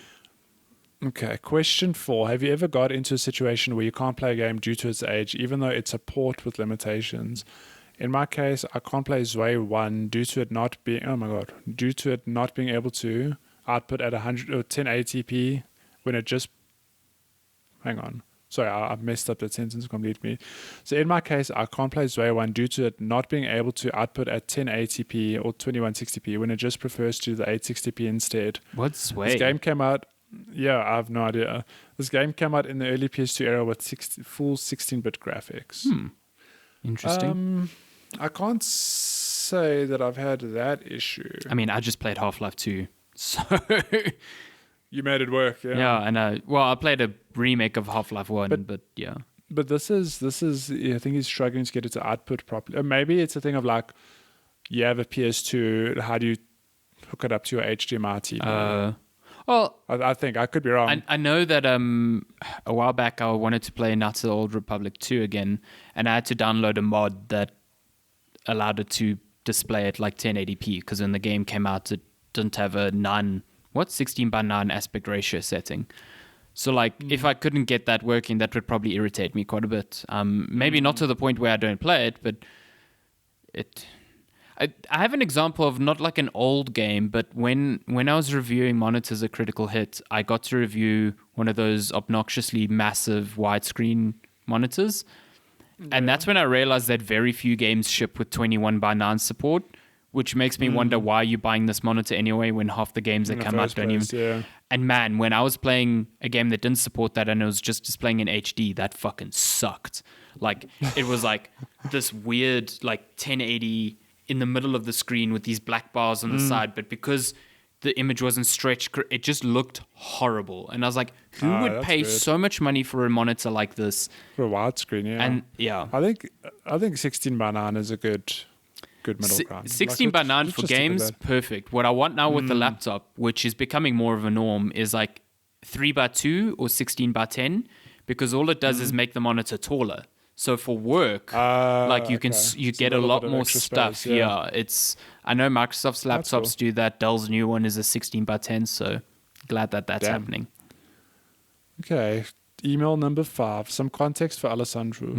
When Matt Striker-Figu mentioned I was doing a Linux thing, it was in reference to the following. Since I have all this mostly free time, I've been experimenting with many Linux distros with the goal to see if I could replace Windows entirely for game use. So far, the answer is no, but entirely possible for work home use. But it is interesting to see how each OS GUI flavor has been designed to be used. Happy belated birthday, Captain I. Barbosa. The thing I got most from that is that you said GUI and not GUI. GUI, oh yeah, GUI, my bad. Thank you for the birthday wishes. GUI. I don't know. I use Linux a lot. Well, I used Linux a lot at varsity because sometimes we had to, and I hated always using it. Like, I get that it's like bare bones and doesn't have all this bloatware on top of it and whatever. Just fucking give me Windows. I don't care. Like, yeah. Honestly, do not give a shit. Question 6. During this sudden lockdown, have you guys run into any bad luck of any items you own, such as a geyser breaking or a fridge dying? That sucks. Yikes. I thankfully have not run into that, but that sounds like a bad time. Well, John Michael Markle, his internet died. Oh in the first week of no. lockdown. His router got struck by Oh lightning. no. That's even worse because that's a hardware problem. Like, That's a hardware problem. But I think MWeb hooked him up. Shit. I don't know how he wangled it, but they delivered him a new router. that would fucking suck. Like, Yeah. yo. Think about that. It's a thing of like, we have to work remotely. And the problem is that like, you can tell like, yeah, he can mobile tether, which is fair. Like you can still email and do work mobile, whatever. But he's a designer. Ooh. So when it comes to uploading open files and stuff, it's gigs of stuff. Ooh. So he would be screwed. But thankfully, I think it was MWeb. I think they pulled through. I can't imagine like cool. a geyser bursting during the lockdown. Although I think like it's a headache, but I think you can wangle your way around it because that is an essential service. Like I think you are allowed to get a repair person. As far as I know, electricians and plumbers weren't listed under essential services. Yeah. So, yeah, that would say I'm super glad I don't have that issue. But fuck, that would suck. Okay. The email number 7. For games, what technological type style do you refuse to play due to it being annoying, irritating, headache-inducing? 16-bit is my absolute lowest limit. 8, 4, and 1-bit I simply refuse. 1-bit. This includes the Oberdin. I do not like Oh. the dot pin matrix look, even if it's for stylish reasons. I like that look a lot. I think it's so unique. I think I'm not at all fussed with like, I like a pretty looking game, don't get me wrong. If I play a God of War, for example, whatever, I'm like, shit, this game is like, it's unreal that this runs like, and it looks like this.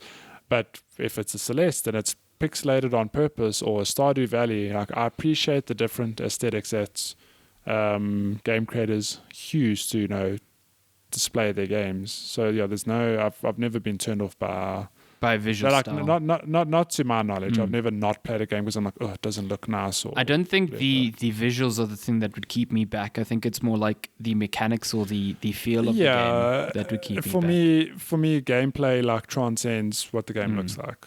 So like going back to the OG Resident Evil would be tough, not because it looks bad, just because the controls are a bit odd. I actually completely forgot to talk about that. I finished the original Resident Evil 3. Oh, did you? You played it on Vita? On Vita. I mean, I can talk about that next week, but that is 100%. It looks like it's not pretty. Like it works. It looks fun. But the biggest annoyance in that game is the tank controllers. It's a mission to play, but I still recommend you play that game. It's still a good time. I really enjoyed it. Because, I think the visuals, sure, can be a bit of an eyesore to look at, but if a game feels bad to play, that's a much harder, like a bigger hurdle for me to get over. Yeah. That's why a lot of very old games I struggle to get into. And that's why, like, Symphony of the Night, I'm enjoying it, but man, it took a while for me to get used to the movement in that game. And even some of the mechanics, it's like the map in that game is. I need to go back to that game.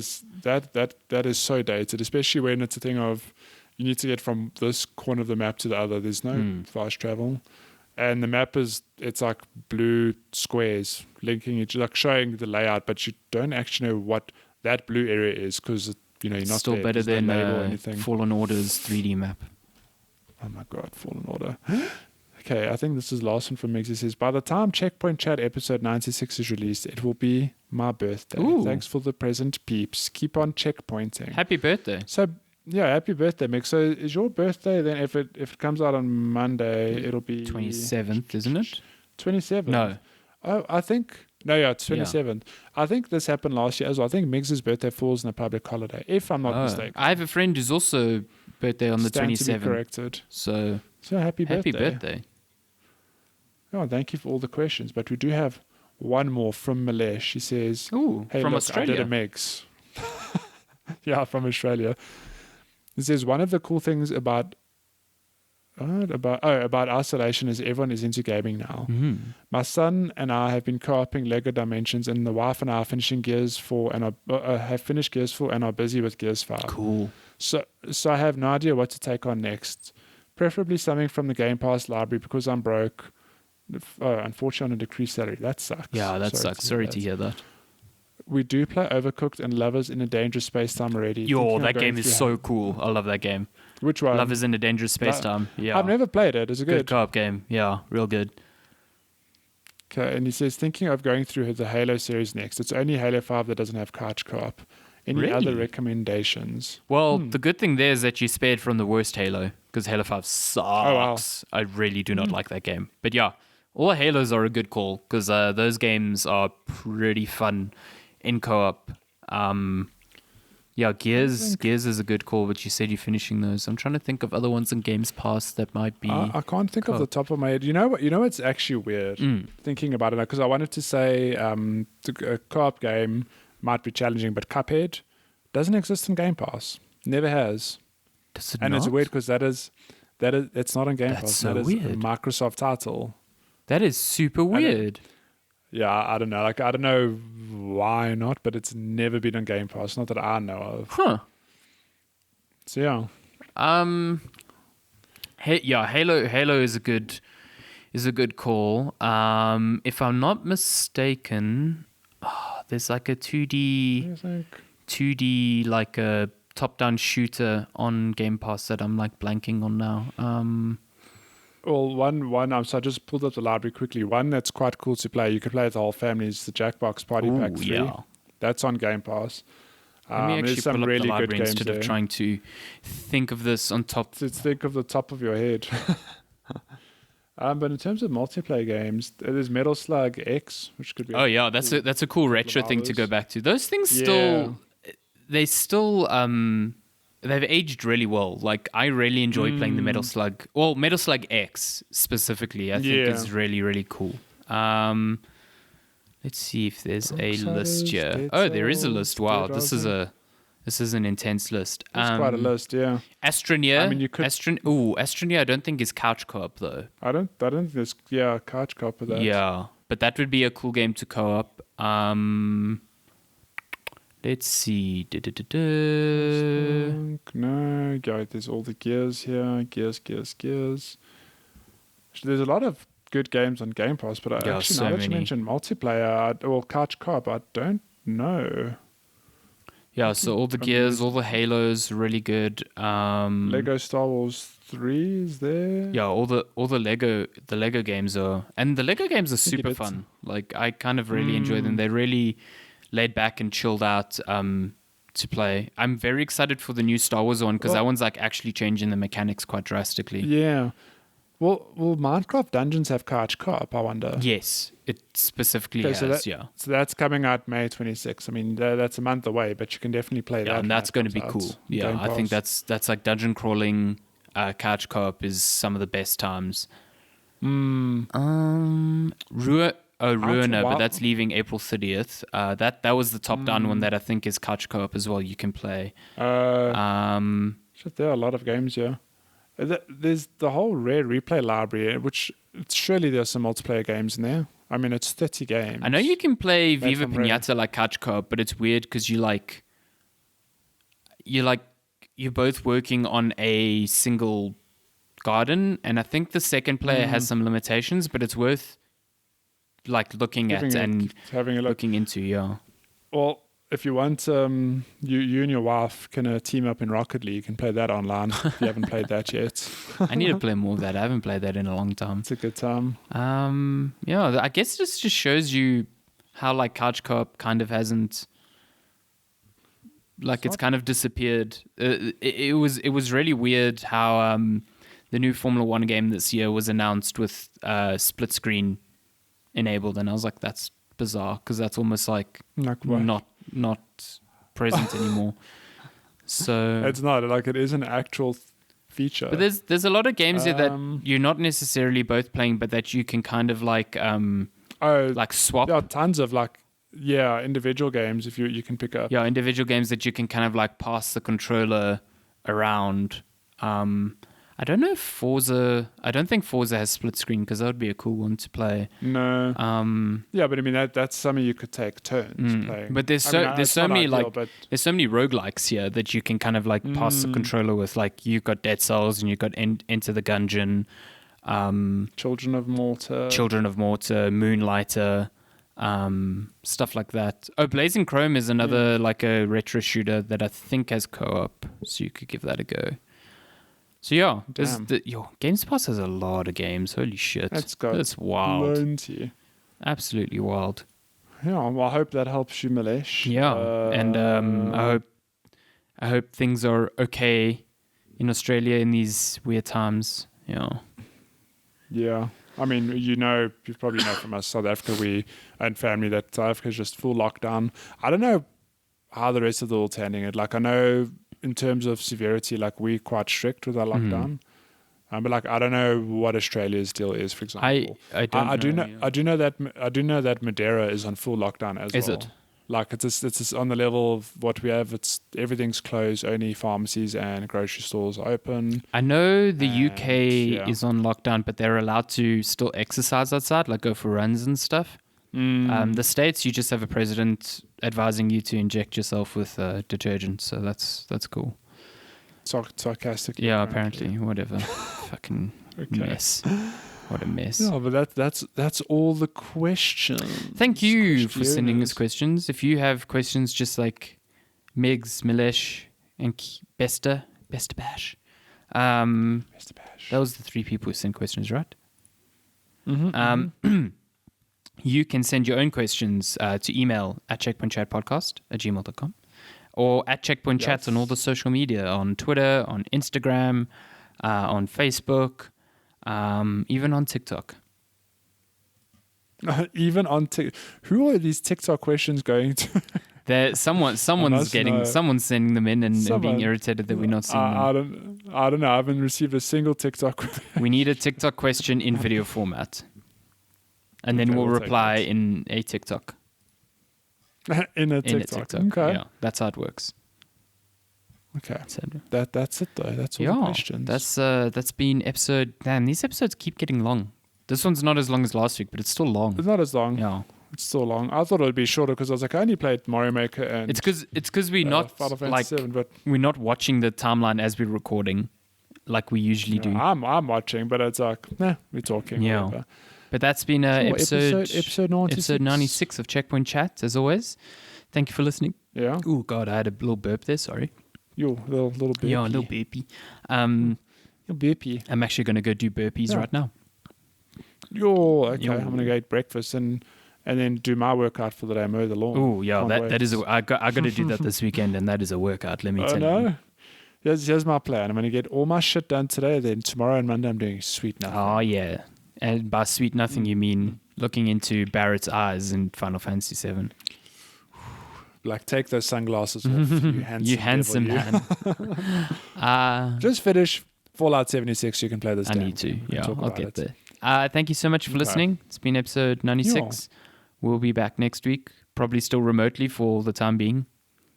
We might be doing episode 100 remotely. At this rate, it's looking extremely likely. Yeah. We'll have party poppers. Yeah. Just like in We have an Animal Crossing party, yeah. Get ready to take a photo. Yay. Cool. Yeah. Thanks so much guys. for listening. We'll see you next week. Cheers. Oh, bye.